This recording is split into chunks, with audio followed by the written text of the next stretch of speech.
Pagkasarap naman talaga at pagkalambot ng tinapay na ito. Niluto lang natin ito sa kawali. Hindi mo na kailangan ng oven sa recipe nating ito. Napaka-cheesy at napaka-milky. Loaded na sa sarap. Umpisahan natin dito sa ating 1/4 cup ng asukal. Sunod natin ilagay ang 3/4 cup ng gatas at 1½ teaspoon ng yeast.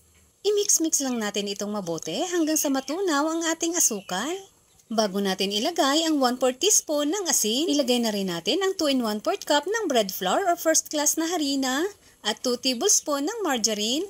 I-mix-mix lang muna natin ito bago natin ito masahin. Masahin lang natin itong mabuti ng mga 6 to 8 minutes hanggang sa kuminis ang ating dough. Madali lang naman ang pagmasa. Kayang-kaya nyo rin ito. At kapag ganito na makinis na ang ating dough, pwede na po ito. Nagpahid lang ako ng margarine sa mixing bowl. At i-rest lang natin ito ng mga 1 hour. After 1 hour, nag-double na ang size ng ating dough. I-punch lang natin para ma-release ang air bubbles. At i-flatten lang natin itong dough gamit ang rolling pin. At pwede na natin ito i-slice ng ganito. At ganito lang ang gagawin natin. Sundan nyo na lang ang ginagawa ko. Ayan, at gawin lang natin ito sa lahat. Ayan na lahat ang nagawa natin. I-rest lang natin ito ng mga 30 minutes. After 30 minutes, mag-brush lang tayo dito ng egg yolk.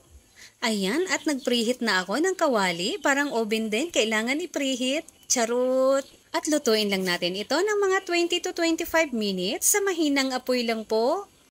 Once malamig na ang ating tinapay, lagyan lang natin ito ng ½ cup ng cream densada. Pwede rin po ang all-purpose cream, lagyan nyo lang ng konting condensed milk. Sa cream densada pa lang, ang sarap-sarap na tingnan. Lagyan lang natin ito ng desiccated coconut. Pero depende na sa inyo kung anong gusto nyo ilagay dito na toppings. Masarap din po ang almonds at mixed nuts. Sa sarap at lambot nito, hindi ka talaga magsasawa. Uulit-ulitin mo at talaga namang melts in your mouth. Kaya kung gusto nyo matikman ito, gumawa na rin kayo. Huwag po kalimutan mag-follow and share. Maraming salamat hanggang sa susunod mga kakusina.